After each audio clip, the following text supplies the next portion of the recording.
If I have a 9 to 5, 7 hours out of the 8 hours I'm at work, I'm likely inactive. So if you account for like the time you get up and go to the washroom and go get lunch or whatever, 7 hours you're inactive, hunched over your desk in one position. Over a year, that's like 1,600 hours, which equates to like 66 24-hour days. It's a lot of time. That's 7 hours. If you have a desk job, you're going to spend a third of your life at your desk, or your work life, let's say. That's a huge opportunity to actually engage your body. There are clear physical impacts. People feel immediately the pain, the fatigue, holding their back as they get up and feeling horrible at the end of the day and going for massages. And then you have the physiological impact. There's a lot of studies been done on this, how moving for 5 minutes every hour would actually impact your physiology. The impact was substantial. And then, of course, that's all tied into your mind and your mental health. Like a lot of stress and anxiety accumulates from just being cooped up and not being able to move. So movement then affects everything. That 7 hours, again, what's happening at the feet. It's an opportunity now to actually engage the muscles of the foot, mobilize the many joints in your feet. Welcome to the Restore to Explore podcast with your soulmates from the Foot Collective. I'm Jim Dooner. And I'm Mac Lyon, and we're on a mission to empower humans to restore their natural health and function from the ground up, So we can all explore movement and life with more freedom and confidence. Before we jump into this week's episode, I wanted to share a little bit about my own barefoot journey. I remember the moment I slipped on my first pair of natural footwear. After years of wearing stiff, narrow, cushioned shoes that kept my feet squished and locked in place, it felt like a light bulb had gone off. It was the first time wearing shoes that I could truly feel the ground beneath me. My feet finally felt free. Those shoes were Vivo Barefoots. Up to that point, I'd never really considered my foot health. I never questioned the shoes I wore, but when I experienced that freeing sensation in Vivos, everything changed. It was one of the reasons I joined the Foot Collective. I began to pay more attention to my feet, realizing how much better they could feel in shoes if I simply allowed them to move the way nature intended. When it comes to feet, one of the most powerful changes you can make for their health is to switch to natural footwear. That's why we look for 5 key footwear qualities at TFC. We call the 5 Fs. Foot-shaped, widest at the tips of the toes, fixed so they can't flip or flop around, flat, a zero drop from heel to toe, flexible to allow your feet to move naturally, and feel to give you the sensation from the ground beneath you. Vivo Barefoot tick all the boxes. And that's why I'm so proud we're partnering with Vivo Barefoot for the Restore to Explore podcast, the world leaders in natural footwear. Their mission is deeply aligned with ours at TFC, focusing on human health and, just as importantly, the health of the planet. Together, we're not just promoting better movement, but better practices for our world. So if you're ready to experience the freedom for your feet that I did, check out Vivo Barefoot. It's not just about shoes, it's about stepping into a new way of living and a new way of caring for your body and the planet. We're so proud to be on this journey together, and we have a special offer just for our listeners. If you head to vivobarefoot.com and use the code TheFootCollective, you'll save 20%.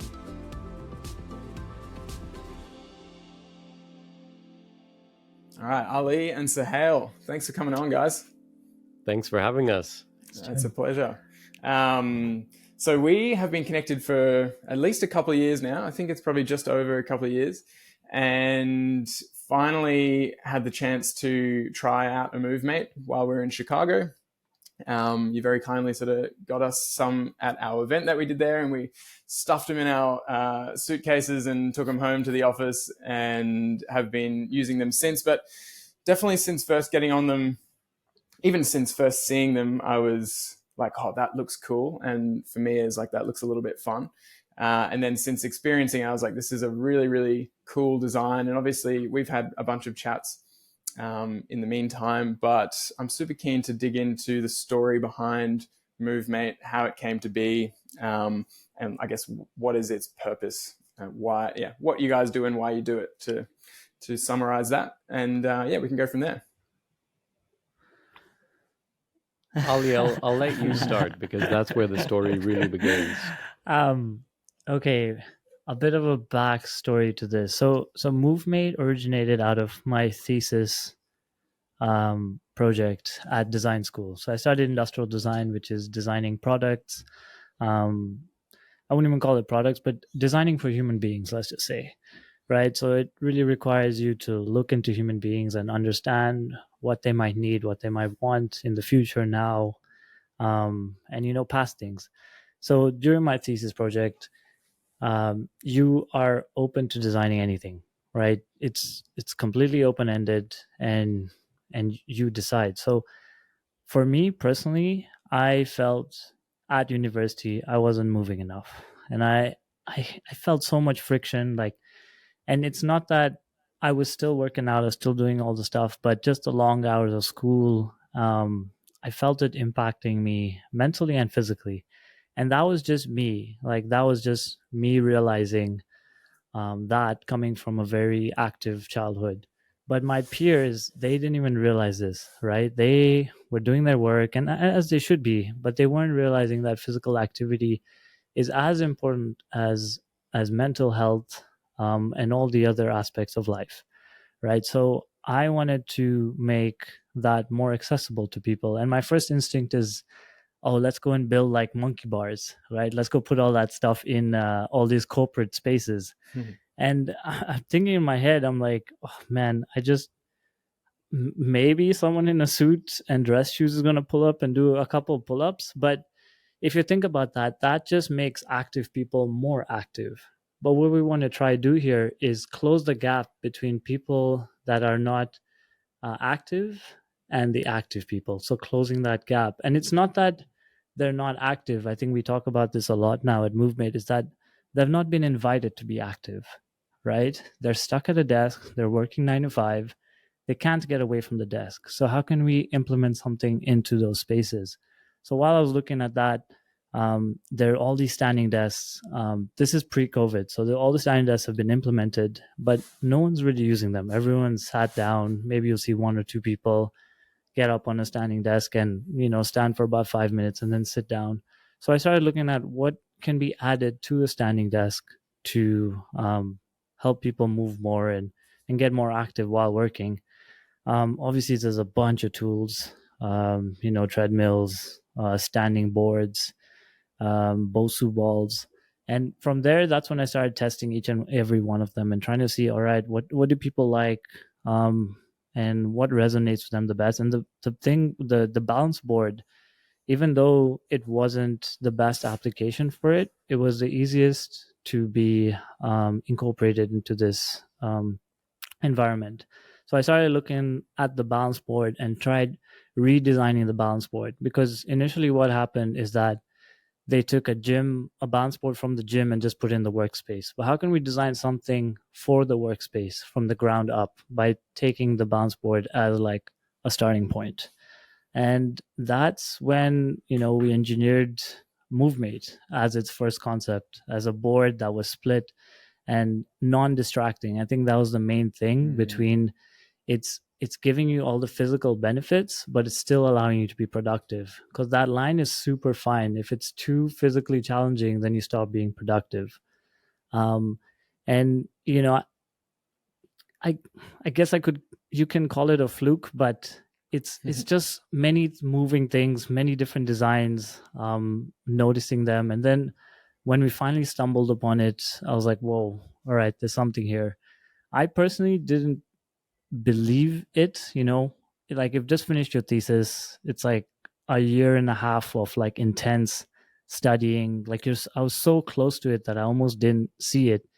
But we won a bunch of awards during school and people wanted me to take it to market. But at that point, I was still an international student and I didn't really have the means. I just kind of needed to study and, get my PR and status in Canada. But so that sat for a while and I went into the industry, worked in the design industry for 2 years. And then during COVID, Sohail and I were meeting up. Like we were just hanging out because that's what we did in COVID. And this is actually post you breaking your hip. So this is your cue now. Yeah, this is my cue for sure. So for context, time frame wise, 2018 is when you presented your thesis. Yeah. And that's when you won the awards for this unique design. And in 2018, in the summer, I broke my hip. So I was playing soccer. I went from playing a lot of soccer growing up when I got into university, my active lifestyle, again, similar to you, really declined. And then when I got into the workforce, it was almost non-existent aside from going to the gym. And then one weekend I was invited by some friends to come play like a really competitive game of soccer, and that was super exciting for me. And at the end of the game, I get slide tackled. My body's in the wrong position. I hear a loud knock, and I go onto the ground, and my right leg is basically turned into my left leg, and I have no control over it.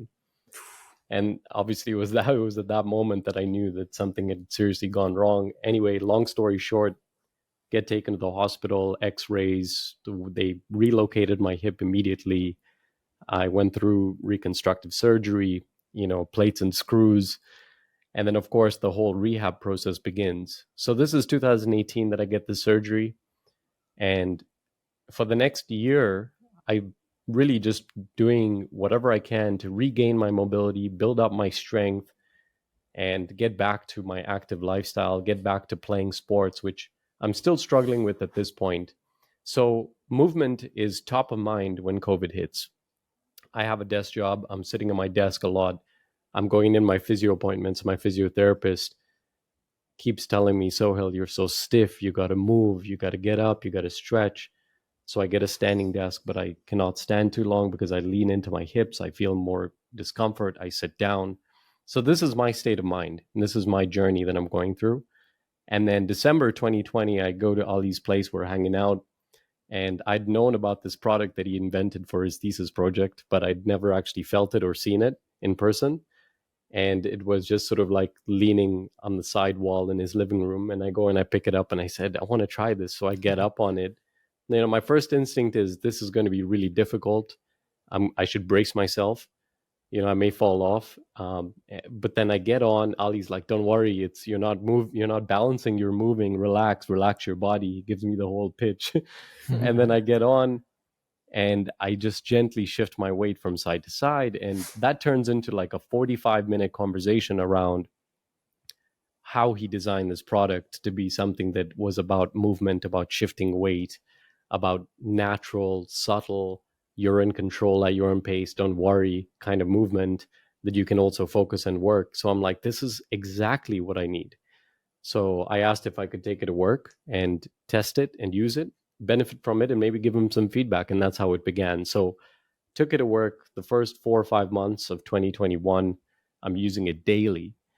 And it just makes such an incredible impact to my life. We'll talk more about the benefits, but bottom line is I just felt more energized, less stiff, more engaged in my work. I'm standing, moving a lot more. I felt better at the end of the day. And the more I benefited from this product, the more I began to really learn about the space. And the one thing that really, really stood out to me was this idea of lack of movement. There was a lot about hardcore physical activity. There's a lot about stretching, and there's a lot of this that feels very intense, high intensity activity related advice and content out there. But then the research, and when people are talking about the problem, it's very much centered around we're not moving enough, and sedentary lifestyles is the issue. And then I began to read research papers, and one that really stood out to me was one from the American Council for Exercise, and we're talking about how the solution to fixing a lot of the effects of sedentary, a lot of the negative effects of sedentary behavior is actually to break apart those long periods of inactivity with short bouts of light intensity movement. And it was kind of like a light bulb went in my mind, and I'm like, this is exactly what I'm doing with this product. And I get to work. And so I went to Ali and I said, we should do something about this. And it was maybe 2 months after that I quit my job, and we began learning more about it and figuring out how to make it. Yeah, I remember 3 weeks after you took it back, I didn't hear from him. He gave me this call, and it's just like, man, I think something's here. He's like, I'm gonna give this to my physio and try it out. And then he was like, we should test it with a bunch of people and all this stuff. And in the back of my mind, I had already done a bunch of research and tested it out and stuff, but I knew that he needed to hear it from those people and not me. You kind of have to gut check it with all these people. For sure. And to be honest, at the start, some people were like, I don't know if there's anything here. And then, we would ask them, all right, how much would you pay for this? And they would tell us like $50. And we're just like, oh my gosh. Yeah, so that's the story. That's how it all started. And then it was probably a year after that point that we were able to actually launch at the CanFit Pro conference in downtown Toronto. That was August 2022. And that's when Movemate came to life. Yeah, and clearly there's people who do want it and do think there's something there and are willing to invest more than $50 in it, which is awesome because, I'm sure there's a whole other aspect to the story around the actual production. I know you guys get them handmade in Canada, and there's obviously costs attached to hand making things. You do high quality materials, etc. So I'm super impressed at that whole aspect of it as well. And I know that would have come with its own challenges, significant challenges along the way of scaling that up. But it's obvious you guys have done a really great job with that. And I really love what you said, Ali, about not just making active people more active at work, because I think there is a role for that, because these days even active people who exercise regularly are technically sedentary as well, or most of them are, because of their jobs. And most of us work jobs that don't involve work. A very high percentage, I actually don't know about most, but definitely a significant percentage of people work jobs where they're not up on their feet moving around all day. And certainly that's very common in corporate and office culture. But there are a lot of people who are still all day or sedentary all day and then sedentary all evening and morning as well, and they don't get that exercise. So whichever camp you're in, you're still going to benefit. You still need more frequent, regular, low intensity movement, like you said, Sohail. And something that is actually going to be able to be used while you work, because otherwise the corporate forces don't really like it if you're not productive, which is fair enough, because there's a reason that you need to go to work is to do things.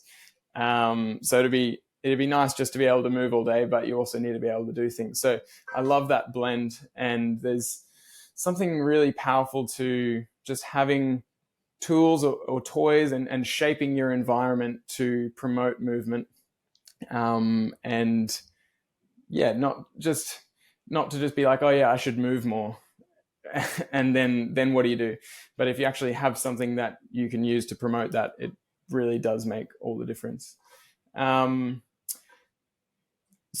it kind of leads me into this office culture concept. And I think from memory, from our discussions, you mentioned that a lot of your customers are people who work from home, which has been exploding since COVID, obviously. Whether it's solopreneurs or people who just work in a company that you can work from home.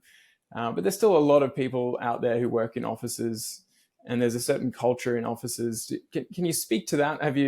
Is there barriers in office cultures of getting in there? Obviously, you mentioned standing desks are a thing, but not many people necessarily use them all the time. They often end up with more pain from being in a standing desk. So yeah, what can you speak to there? Yeah, it's an interesting point.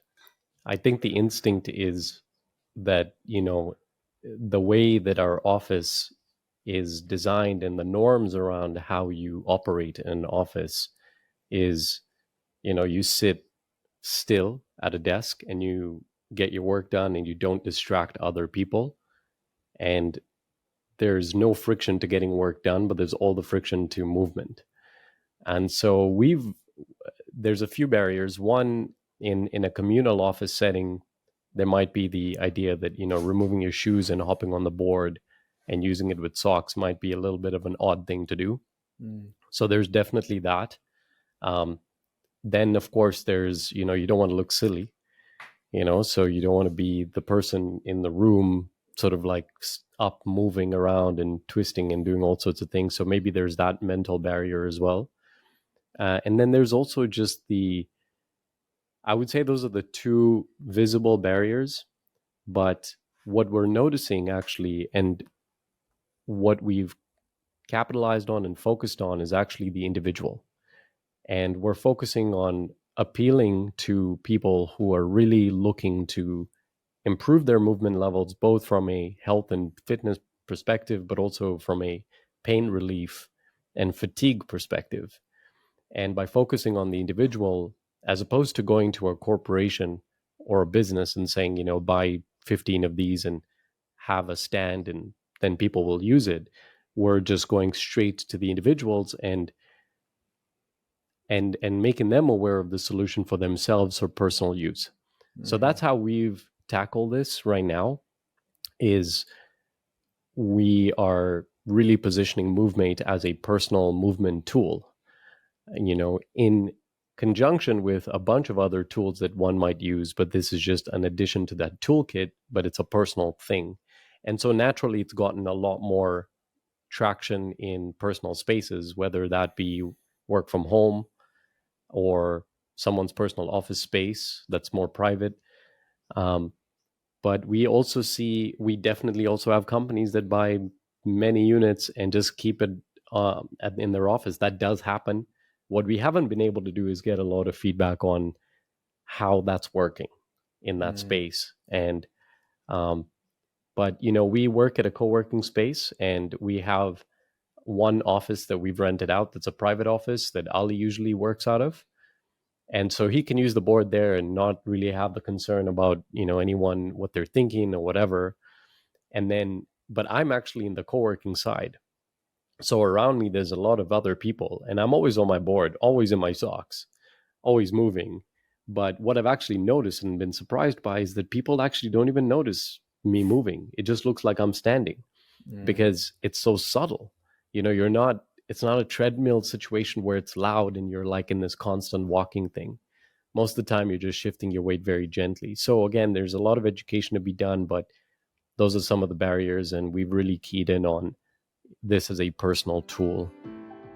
Yeah, the social pressures are fascinating with us as humans. We're very social creatures, and we can be very sensitive to what other people think of us if we're doing something that's a bit out of the norm or perceived to be weird. And we talk about this pretty frequently on the podcast, that you kind of have to be the weird one these days to be healthy. And there are definitely companies such as ours that really support health as a priority for all of our employees and encourage people to be moving and changing positions throughout the day. We sit on the ground, we get on the Movemate, we get on the Soulmate. We just do a variety of things throughout the day. And I think there's really something to be said for your health affecting your productivity. Obviously, if you're healthier and you're moving more, then you can have better focus. I know there is research to support this as well, that obviously more movement, more exercise will affect mental focus, acuity, etc. And so that's why some of the biggest companies like Google, you hear about the setups at Google and Facebook and everything, they've got a lot of focus on employee health and wellness.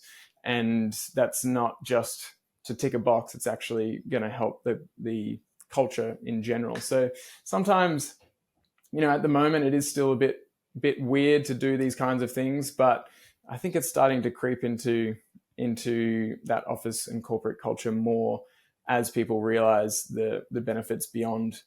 I mean, even just employee health and wellness is an important thing anyway, but from a corporate point of view, then they're looking at, I guess, the bottom line and how productive you are. So I think that blend is really cool. Yeah, and I think when people start to actually feel the benefits of moving, then it goes from, you're trying something weird, and then it goes into like, oh no, this is actually good for my health. And then that whole weird aspect is completely gone, right? And you don't even care what other people think anymore. It's kind of like, I don't like.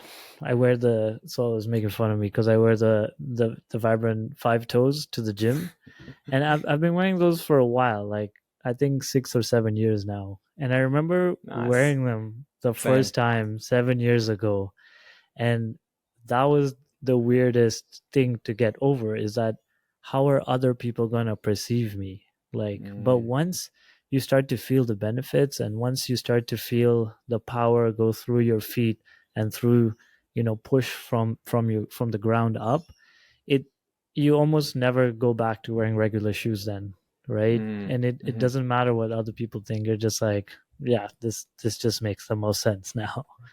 If anything, you start to judge other people for their funny looking, narrow-heeled cushioned shoes, or is that just me? No, I definitely know what you mean. I rocked up to physio school one day after hearing about the Vibram Five Fingers, and I got all these looks, some comments, but like odd looks from all of these people who are either studying or teaching about human physiology and movement and all these things. And it's like, looking back on that is quite funny that those shoes that are shaped like feet and are just basically like gloves for your feet have such a reaction, or like a very noticeable and very weird. And yeah, I think once you experience the benefits, once you truly experience the benefits, then and understand it as well, then that definitely starts to fade, that feeling of like, oh, what do people think of me? And you're more just sort of comfortable in what you're doing because it's good. And then if anything, you sort of see it as an opportunity to plant seeds in other people's minds of, oh, maybe I should be moving more when I work, or maybe I should be, maybe I don't have to wear shoes that are so restrictive and supportive.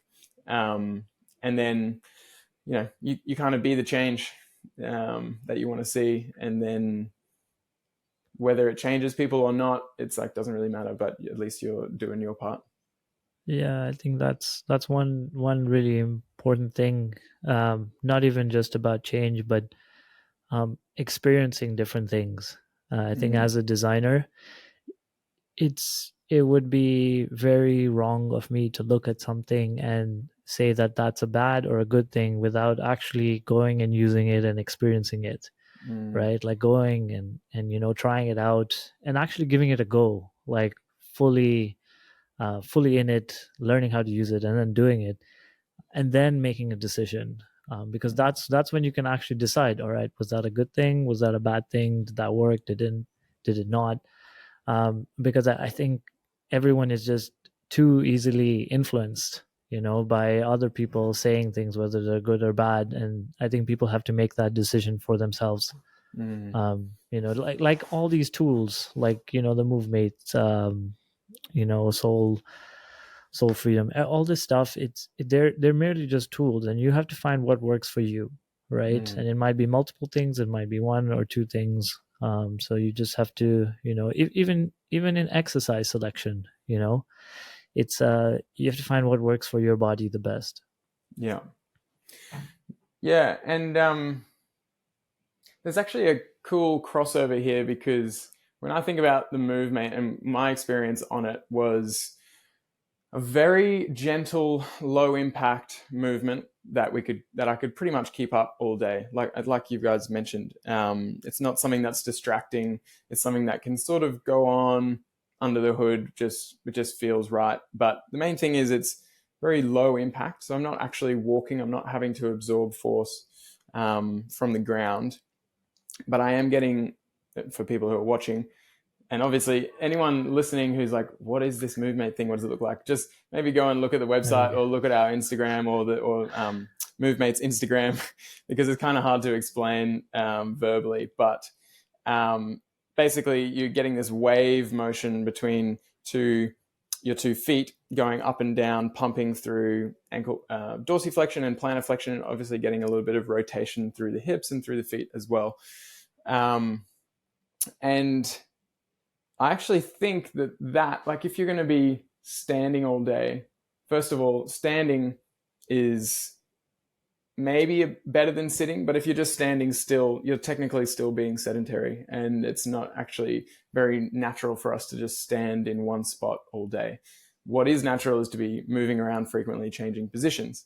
But if you are going to have to be in one position for a while, like you are when you're working, then just that small, even if it seems insignificant and it's not like a workout, but just that really low intensity pumping back and forth promotes a lot more circulation than if you were sitting or standing or just standing, and just promotes this articulation in the ankles and the feet that I think would really help someone better prepare themselves for more activity in minimal or natural footwear, basically, because a lot of people are used to very supportive cushioned shoes, and this is a big focus of ours, is helping people reduce their dependence on all of this support and cushioning. And usually that involves exercises that we do, like routines, stuff on the Soulmate to strengthen and mobilize and so on. But quite possible, what I think a lot of people are probably missing is that very frequent low intensity movement at the feet and ankles. And that doesn't just apply musculoskeletally, but also cardiovascularly. I think a lot of people don't realize that the pumping of our ankles actually, and like the activation of our calves actually, is a very important mechanism for driving blood back up to the heart, because the heart isn't supposed to pump blood to the extremities and then all the way back, because it's working against gravity, especially while we're up and moving around. Especially while we're standing up or sitting, actually, for that matter. Gravity is pushing the blood down. And so the movement of our calves, the pumping of our calves, is actually an important mechanism there. So there's a lot to it, even beyond the musculoskeletal effects. And I think people probably underestimate the accumulative effect of that very small movement, because people are in this mindset of exercise and working out, and they're like, well, if I'm not getting a workout, then what's it really giving me? But it does add up. Yeah, if you think about, let's even do the math. We were doing this math the other day. If I have a 9 to 5, 7 hours out of the 8 hours I'm at work, I'm likely inactive. So if you account for like the time you get to get up and go to the washroom and go get lunch or whatever, go get water, 7 hours you're inactive, hunched over your desk in one position. And then over a year, that's like 1,600 hours, which equates to like 66 24-hour days. It's a lot of time. So what we're actually trying to do is we're trying to say that 7 hours, if you have a desk job, you're going to spend a third of your life at your desk, or maybe just under a third of your life at your desk, or your work life, let's say. That's a huge opportunity cost. That's a huge period in your life. That's an opportunity to actually engage your body. And if we think about like the impacts that you were alluding to, yes, there are clear physical impacts, and that people feel immediately: the pain, the fatigue, just the discomfort of being in that and holding their back as they get up and feeling horrible at the end of the day and going for massages and things like this. Those are the immediate physical impacts. As you age, obviously that compounds. And then you have the physiological impacts that you were alluding to, which is, your cardiometabolic health. There's a lot of studies been done on this, right? There was one particular one that was looking at, and this is the same ACE study actually, they were looking at how moving for 5 minutes every hour would actually impact your physiology. And they found that it increased your good cholesterol. And it also decreased the triglyceride levels, I believe, which is like the fat content in your blood. And it just overall improved your cardiometabolic health, and the impact was substantial. So that's 5 minutes every hour. And then, of course, that's all tied into your mind and your brain and your mental health. Like a lot of stress and anxiety accumulates from just being cooped up and not being able to move. So movement then affects everything. And then if you connect it now to your feet, it's an interesting point you mentioned this. We were just talking about this the other day around that 7 hours again, what's happening at the feet. It's an opportunity now to actually engage the foot, engage the muscles of the foot, mobilize the many joints in your feet.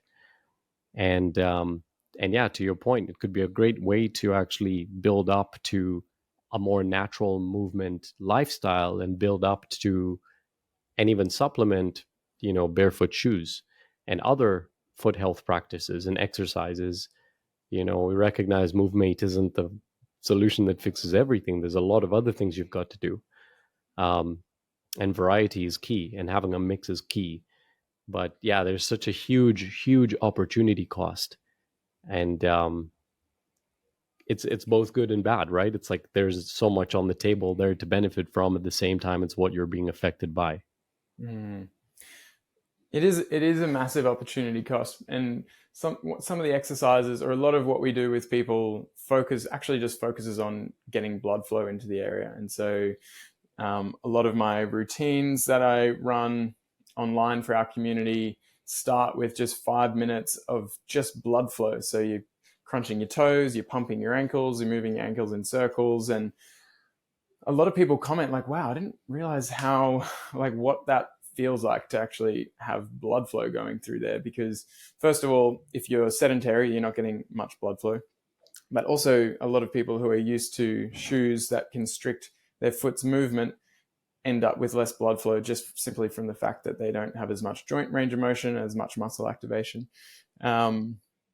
But that's just 5 minutes. And imagine if you could be stimulating that blood flow. And with blood flow, we're talking about recovery, we're talking about waste removal. There's a lot that we actually really need good blood flow. And really the only way to get that is through movement. But imagine 5 minutes a day, which is something we promote a lot, is like these movement snacks where you're just getting doses of movement. And I think that, in an ideal world, you'd get your 5 minutes, not 5 minutes a day, 5 minutes an hour of like more maybe full body global movement, whether it's getting around and walking, doing some lunges, squats, push-ups, something like that, just to like get a little more, even still low intensity, but just, more variability. But imagine then if you're spending the rest of the hour or half of the rest of the hour just constantly moving and pumping your ankles back and forth while you work. It just is basically a no-brainer. Like you said, if you're going to spend a third of your day working at a desk, you might as well be trying to move for at least some of that. Yeah, and absolutely. It's huge. We start people off by saying like 5 to 10 minutes an hour. And even just that is so massive. And, the misconception is that, I'm going to get tired and then I'm going to be tired after work. There's a misconception about being tired and fatiguing, but fatigue is good, right? It means, you've pushed your body to some limit, and fatigue is elastic, right? It will grow. The more you use it, the more you expose your body to it, the more you can expose your body to it. But from what I tell people is that the more active you are during the workday, the more active you can be after the workday, right? Your body is ready to be active after the workday. But if you spend your time sitting, it doesn't mean that you didn't use up any energy and now you can use up all that energy after work. It kind of works the other way around, where your body is not ready to move after work. Yeah, it's a bit of a momentum thing, and I can't remember I heard this saying, but I think just from a friend who heard it from a friend. But it's like, the more you do, the more you do. The less you do, the less you do. Which kind of sounds circular or something, but it's like the more you do throughout the day, the more you kind of want to do. You get into this momentum of doing more. I certainly find that if I start my day with exercise or movement to some degree, then I'm more likely to go and do another little snack or go do another session or be more active throughout the day. Whereas if I start the day with a lot of sitting, traveling to work and then go straight into desk work or whatever, I sit on the ground, but even still, there is a momentum attached to moving frequently throughout the day, and it's self-perpetuating, which is really good. You want to get into that cycle that makes it second nature and not something that is taking willpower or taking focus. It's just, oh yeah, I'm gonna do this because you feel like it, and so you get on the Movemate or the Soulmate or whatever because you feel like it. And for us, a lot of people will say at first they get on the Soulmate and it's uncomfortable and it's a bit confronting because their feet are stiff and weak, and then eventually their feet just crave that feeling of being on there. I'm sure you've probably had that feedback from people where they go 5 or 10 minutes and they're like, okay, that's like enough, I guess. But then I assume, what has been the feedback from people? Do they start to just end up craving that feeling of being on there and up and moving? It's extremely addictive. I can attest to that. I use it a lot. But to your point around adaptation, let's say, I think everyone is different, and some people get it and they use it like for really long periods of time that even surprise me. And I've had many feedback calls. We do this very frequently with our customers to understand how they use it and what we can improve. And sometimes I'm really shocked at how much time people spend on it right off the bat. But there are definitely a lot of cases where that time is very limited because, again, like you said, we've been in these shoes, these stiff, immobile, narrow shoes for so long, and our feet have just lost a lot of sensitivity and strength and mobility. And so definitely this obviously Movemate is a harder surface and it's rolling up against your feet. So it for sure is working the feet a lot more than it typically would. And there's fatigue involved with that. And so a gradual approach is what we recommend. But yeah, that is definitely something people feel. And then they do definitely adapt and increase their usage over time. That's certainly the recommendation and the feedback we receive.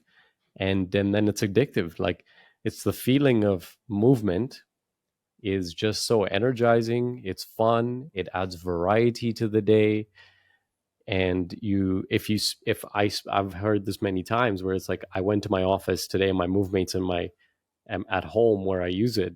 I wish I had another one for my office, or I wish you guys had a carrying bag that I could just like carry this with me because they miss it. Right. So, and I feel the same way when there's a couple of times I've worked from home and I haven't had my Movemate there, which is a shame because I should have Movemate everywhere. But I feel it. And I tell Ali, I'm like, man, I really love this thing because I just know how much I miss it. So it is addictive. And it's also just the play element, right? It's like, it's just fun. That definitely called out to me when I first saw it. I was like, oh, that looks like just a fun little bit of kit.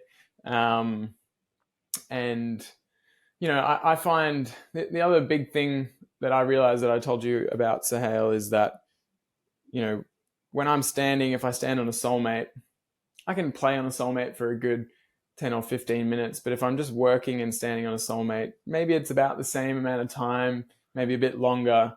And then my feet are like, I need a break from this because it's not necessarily impact, but it's pressure into the feet. And like my feet are doing stuff, but probably not moving it's more getting pressure rather than this sort of pumping effect that we get on the Movemate, even though it's a gentle pumping, but it's more rhythmic, I guess. It sort of goes back and forth.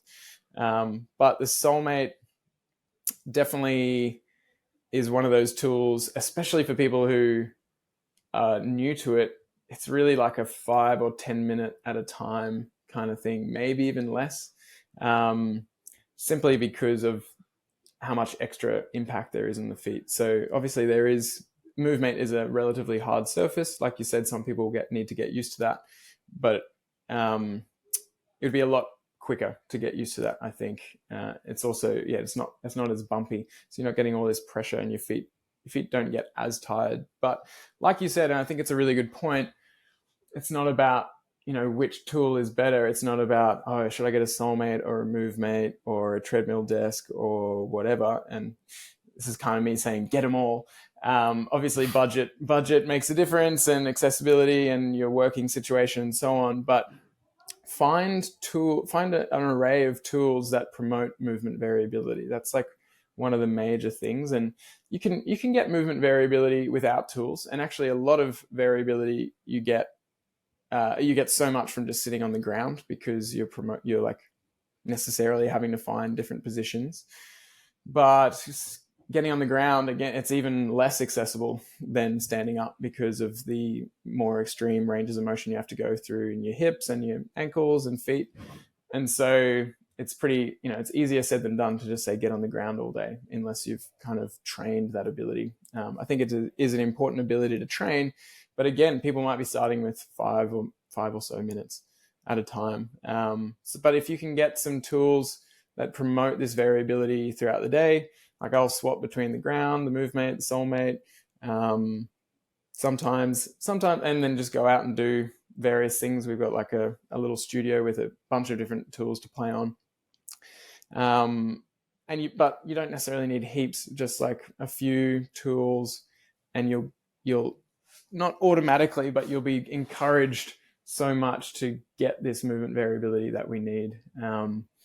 And I think to double click on, and something that I'd like to hear you guys talk about, is obviously there's that aspect of knowing that it's good for you and doing it because I understand that my feet need this, my body needs this, but also it's just about feeling better. Like it's a big part of your story, Sohail, and I'm interested to hear feedback from customers around how their body feels in terms of aches and pains. If you've got any stories that sort of stand out. Obviously, this is anecdotal. I'd be super interested to see a study done on Movemate. I don't know if you guys have plans for that or can talk to that at all. But yeah, maybe just anecdotal stories that you've had from customers around, changes in the way their body feels, whether it's aches and pains or whatever, from using the Movemate. There's so many. Yeah. What about standouts? Yeah. Well, I will say. Although Sohail, we do have a study going on right now. I think Sohail will talk to that more. Awesome. But there is one that always hits me whenever we speak about feedback, and it isn't even from the user themselves. It's from their doctor. Their doctor reached out to us and was like, "Hey, I've had this patient, and she hasn't had any sensation in her feet for years." It was like 20 years. 20 years, and no one could figure it out. They've been trying all sorts of things. Maybe she would get temporary sensation. And then she got a Movemate, and she's been using it, and now she can actually feel her feet again. And, she has her feet back. And that doctor reached out to us, and he was just like, just by the way, I just want to let you guys know, I think he was as excited as we were, and like we never really knew these were kind of the things that could come out of Movemate, when we first launched into the market. Like these are all very new things that we've been exposed to. But how about you, Sohail? Do you have any? I have so many. So I'll just say that on a very high level, the most shared pieces of feedback around how it feels and how it's changed how people feel is, number one thing is always the stiffness.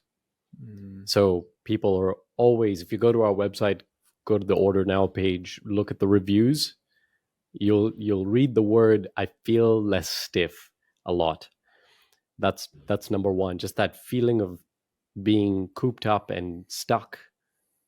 That's something that comes out frequently. And then the second thing is pain, which is related to that. A lot of low back pain, um, a lot of mostly low back pain, which is related obviously to stiffness. We've got some knee pain, relieving knee pain, low back pain. So just the idea of like getting the joints moving, and certainly that helps. Standing way more.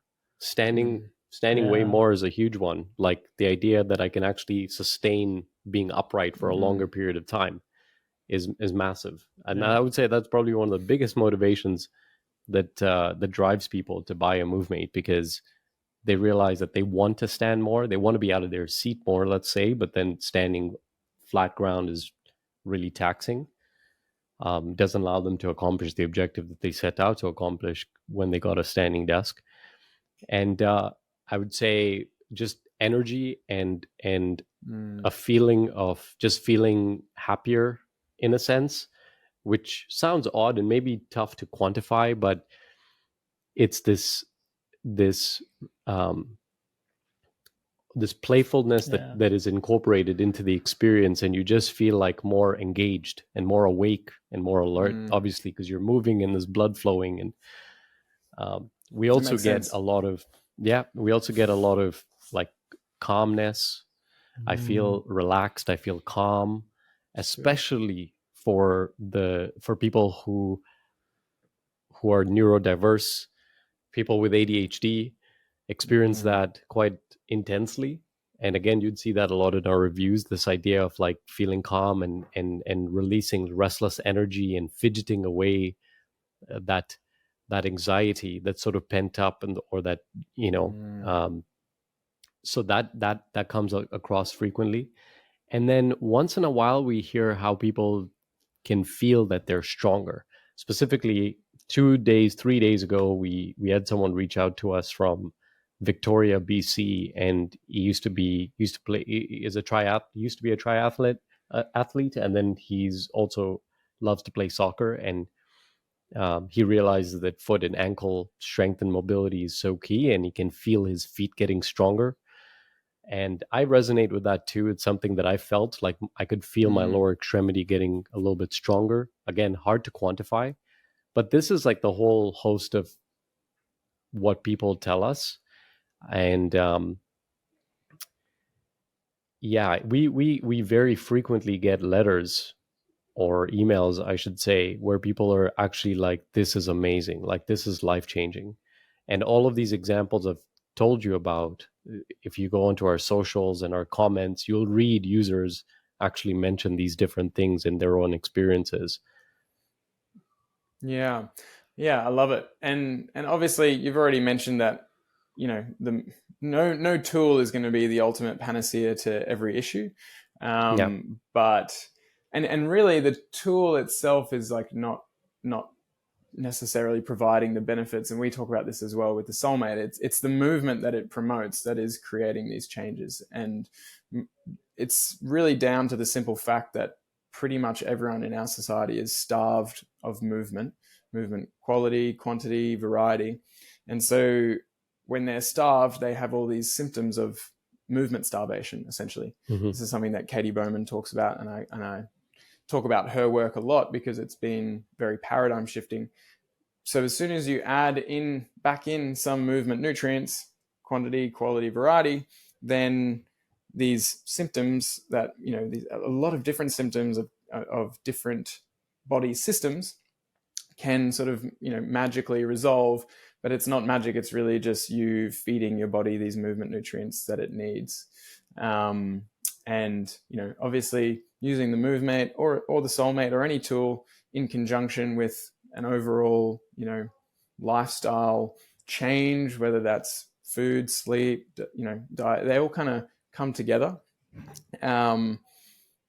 But at the same time, it's very cool to hear stories, and we have similar, we have similar profound moments where we're like, wow, this, like, their lives can really be changed by using this simple tool. And we had one recently that kind of reminds me of this, where this guy's, not only is his foot pain improving, long story short, we do have a podcast with him as well. That was released a few weeks back. By the time of this recording, it'll be way back, but by the time this recording is released.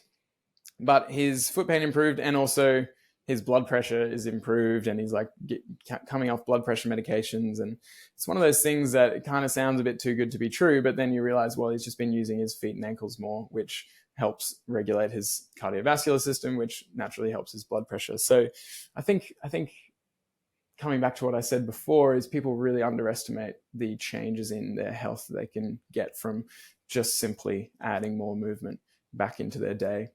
So I'm keen to hear if whatever you can speak about in terms of the studies that you've got going on or in the pipeline, or a study.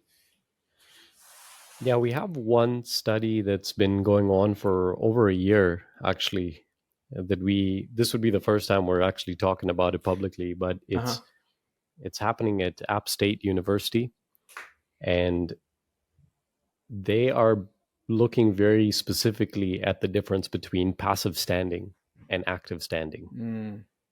And so they're looking at, if you just stood still for a certain period of time, what would that difference be versus being on a Movemate for that same period of time? And they're looking at velocity of blood flow. They're looking at subjective feelings of pain, discomfort, fatigue, things like that, to see if people feel better. And they're also looking at muscle stimulation, what parts of the body are actually being activated if you're active standing versus passive standing.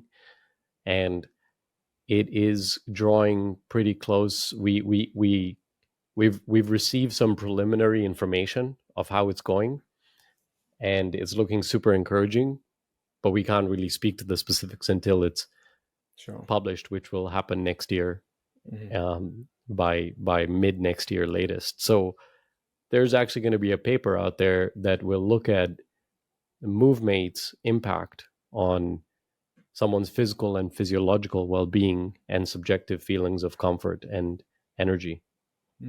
That's awesome. That's sounds like a really holistic study, and something that could.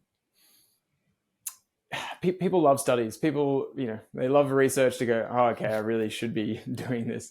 Especially, corporations and so on. Like sometimes the simplest concepts of like, just move more. People still want studies to back that up, and it definitely helps. And just to clarify as well, at the time of this recording being released, it'll be 2025. So I assume those studies are coming out. Yeah, obviously we're recording now in 2024. So mid next year will be mid this year when this is released. So that is super exciting, and I'm looking forward to hearing how that all goes. Maybe you guys can give me some inside scoop before the full study comes out. I can also wait for it. But yeah, that's exciting. So we can pretty much wrap it up there. I mean, for people who are interested, I've already said go to the website, go to your Instagram. There's heaps of cool stuff on there to watch through and look through to get a visual on what the Movemate is. And how it works, but you ship internationally, globally, if people are wanting. Yeah, we ship worldwide. Epic. Yeah, everywhere we ship. The website is letsmovemate.com, and our Instagram is @letsmovemate. Awesome. And we can chuck those in the show notes, and we'll have a bit more content coming out on our Instagram as well with the Movemate. I think there's probably, there's the basic function, and then I also think there's a lot that you can explore around that. And so, super excited to stay in touch with you guys, and thanks for coming on and sharing that whole story. And people, check them out. Let's Movemate. Check out the show notes, get into the link. I can definitely highly recommend it personally, and looking forward to hanging out with you guys in Denver when we're at Anya's event. We'll get a bunch of content then together as well. For sure. Sweet. Yeah, Thank we'll you so much for having us, Jim. It's been really nice talking. Yeah, it's Yeah. been awesome. Likewise, guys. Thanks for listening, everyone. We'll catch you next week.